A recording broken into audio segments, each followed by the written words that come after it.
We are looking at how to pronounce this word. There are two different pronunciations indeed in English depending on the context or the meaning of the word. This is used in mathematics and a trigonometric function called sine.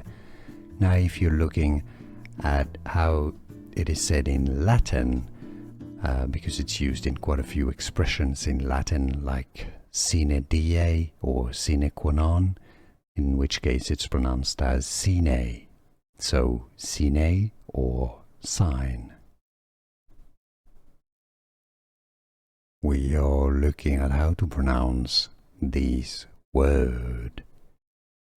There are two different pronunciations indeed in English depending on the context or the meaning of the word. This is used in mathematics and a trigonometric function called sine.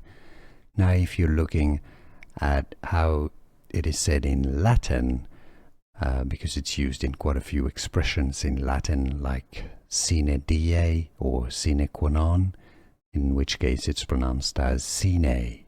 So sine or sine. Here are more videos on how to pronounce more confusing words and names too many mispronounced. Like this video if you found it useful. I appreciate your support. I'll see you soon and thanks for watching.